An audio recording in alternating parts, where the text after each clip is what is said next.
मोहनिया विधानसभा वो विधानसभा है जहां पर राजद ने तो जीत हासिल की, लेकिन राजद के कैंडिडेट बाद में बीजेपी से जा मिली।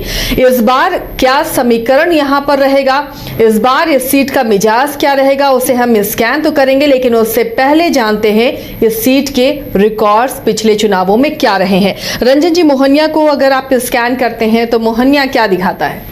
देखिए, मोहनिया की सीट इस बार आपको एक हॉट सीट पे इसकी गिनती हो रही है। एससी आरक्षित सीट है और ये सीट इस वजह से चर्चा में रही कि फरवरी 2024 में जो आरजेडी की विधायक थी संगीता कुमार, वो जो है ट्रेजरी बेंच में चली जाती हैं, बीजेपी की तरफ चली जाती हैं और अब इसके बाद यहाँ का चुनाव इंटरेस्टिंग होता चला जा रहा है, क्योंकि तेजस्वी यादव किसी भी हाल में चाहेंगे कि मोहनिया की सीट जो आरजेडी के पास थी वो आरजेडी के पास ही रहे।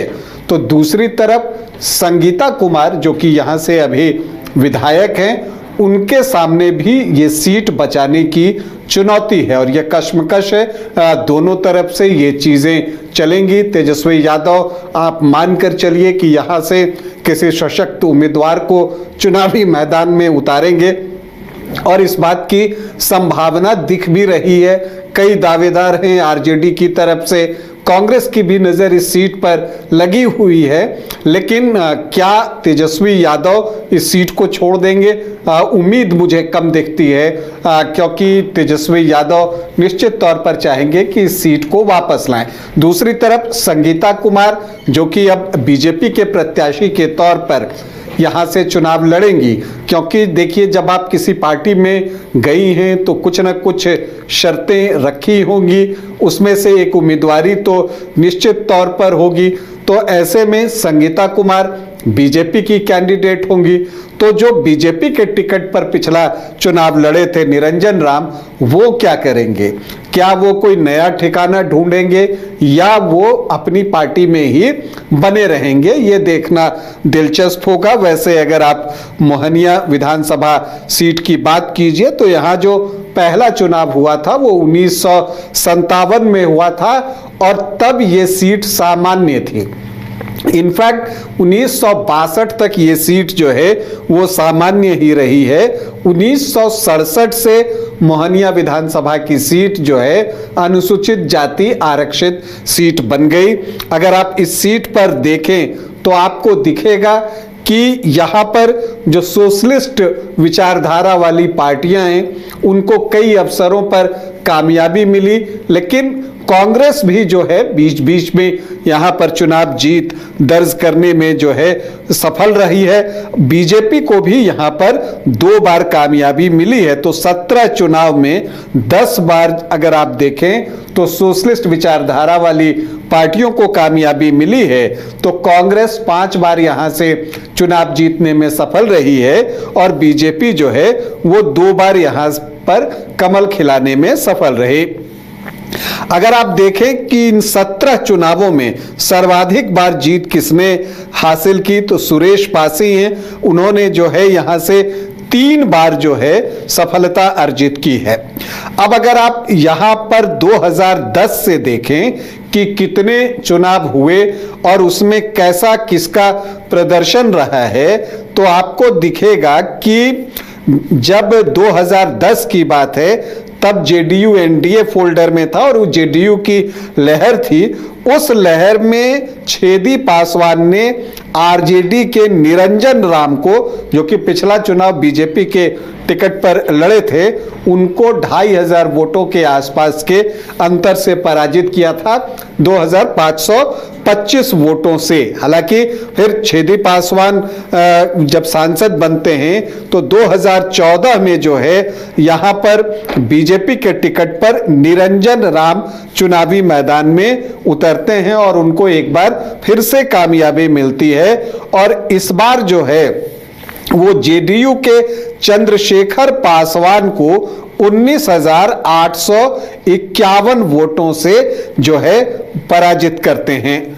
फिर 2015 आता है, महागठबंधन बन चुका था, वहां पर जेडीयू, आरजेडी, कांग्रेस सभी मिलकर चुनाव लड़ रहे थे और ऐसे में लग रहा था कि इस सीट पर जो है वो महागठबंधन को जीत मिल सकती है।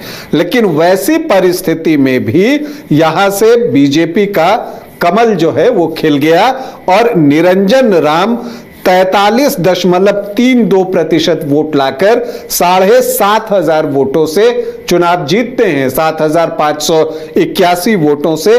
और इस बार जो है उनके अपोनेंट थे कांग्रेस पार्टी के संजय कुमार।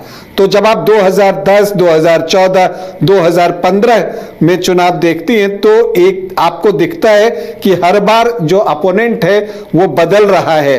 पहली बार आरजेडी, फिर जेडीयू और फिर कांग्रेस, लेकिन 2020 में जो है एक बार फिर से आरजेडी की बारी आ गई और संगीता कुमार यहां से चुनावी मैदान में उतरती हैं और यहां पर जो है वो जीत हासिल करती हैं और 12,054 वोटों से वो ये चुनाव जीतती हैं। हालांकि एक ट्रायंगुलर फाइट थी और सुमन देवी जो कि उपेंद्र कुशवाहा की पार्टी आरएलएसपी की प्रत्याशी थी, उन्होंने 24.6% वोट लाए थे और इसका नुकसान निरंजन राम को हुआ था और उनको शिकस्त झेलनी पड़ी थी। संगीता को तब 61,235 वोट आए थे।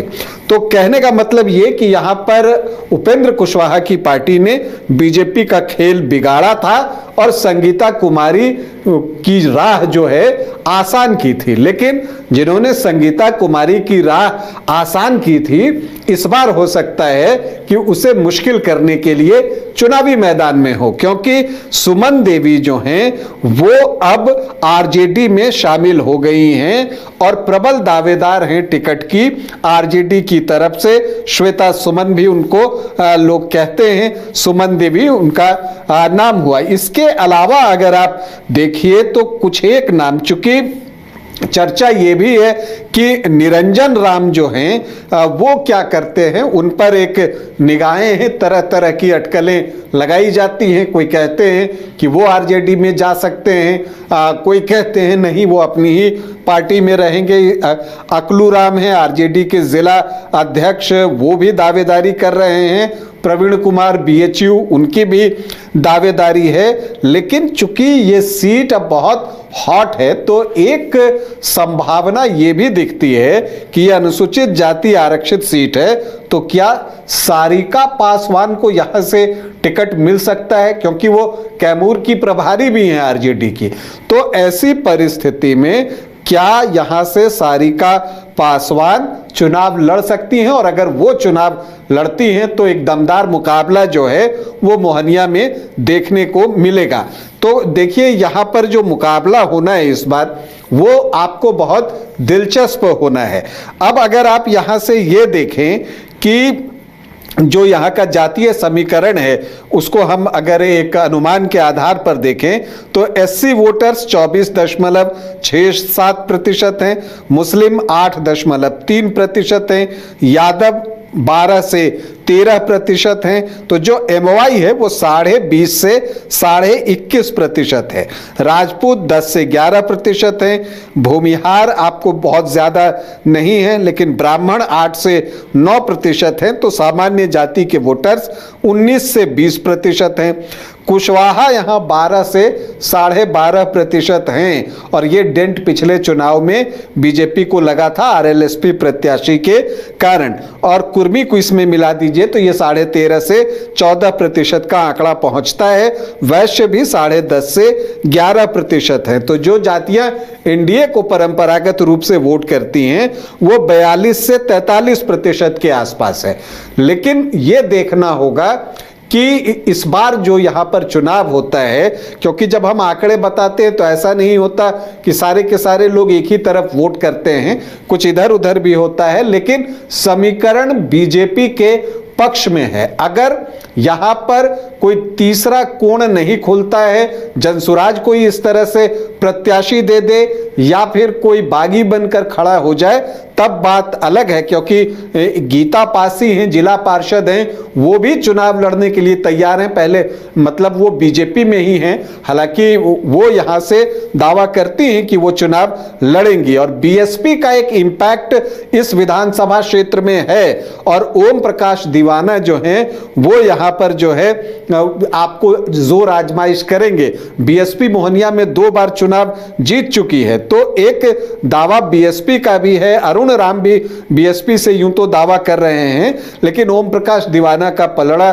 भारी दिखता है। जनसुराज से एक आरती हैं, वो प्रयास कर रही हैं, और कांग्रेस से नीतू कुमारी जो है उनकी भी दावेदारी है। तो देखना है महागठबंधन से आरजेडी ही चुनाव लड़ता है या फिर कांग्रेस को यह सीट जाती है, यह देखना दिलचस्प होगा। लेकिन कुल मिलाकर अगर मोहनिया में देखिए तो एक रोचक मुकाबला होगा, कांटे का मुकाबला होगा, और बहुत कुछ जो है वो निर्भर करेगा कि बीजेपी किस तरह से इस चुनाव को अप्रोच करती है और आरजेडी की तरफ से तेजस्वी यादव यहां पर कितना जोर लगाते हैं। इन सब के बीच यहाँ की जनता का मिजाज भी जान लेते हैं, उसकी नब्ज टटोलने की कोशिश कर लेते हैं। आखिर क्या ये मोहनिया की जनता चाह रही है, इस बार मुद्दे क्या हैं, कौन उसकी पसंद है। मोहनिया विधानसभा में जो मौजूदा विधायक संगीता कुमार हैं, कोई काम से कितने आप लोग खुश हैं? कहीं नहीं खुश है, काम ही नहीं किया तो मोहनिया में काम उनके द्वारा नहीं किया गया है। काम नहीं हुआ। आप लोग क्या चाह रहे हैं विधायक इस बार? अब तो ये भाई बदल में कर जाए, ये भी अगर नेता ऐसा नहीं हुआ जो कि आज तक हुआ है प्रधानमंत्री के क्षेत्र में भाजपा को। अच्छा, यहाँ के विधायक विकास किए हैं, विधायक काम किए हैं, इस बार उनको भी चेंज करना है, चेंज करना है एकदम एकदम। मोहनिया की जनता, अधिकांशतः जनता जो बदलाव के मूड में है और इंशाल्लाह बदलाव होकर रहेगा इस बार। हाँ। तो संगीता जी ने यहाँ पे कोई काम किया हुआ नहीं है। हमारे नेता नीतीश कुमार हैं और एनडीए की सरकार है, इसलिए हम लोग बीजेपी को वोट करेंगे। उनके द्वारा वादा किया गया था। हाँ, वादा किए थे कि आएंगे तो करेंगे, वो बात लग गए। यहाँ पे वर्तमान के विधायक हम लोग उनको देकर वोट नहीं दे रहे हैं, हम लोग नरेंद्र मोदी को देखकर और नीतीश कुमार को देखकर वोट करेंगे। वो कोई काम उनका बढ़िया नहीं हुआ है, तो क्या करना है इस बार आप लोग का, क्या है? बदलना है, दूसरे को ना परी लाना है। विधायक बहुत बढ़िया काम किए हैं और आगे उम्मीद रखते हैं कि और भी अच्छा वो काम करेंगे। नया नेता लाना है, संगीता थोड़ा सा भी काम नहीं किया है ना, हम लोगों में कभी आज तक तो मिलने नहीं आई है किसी से भी, ना कोई काम नहीं देखा गया है उनका। उनका काम तो पसंद नहीं है ना कहीं भी नहीं।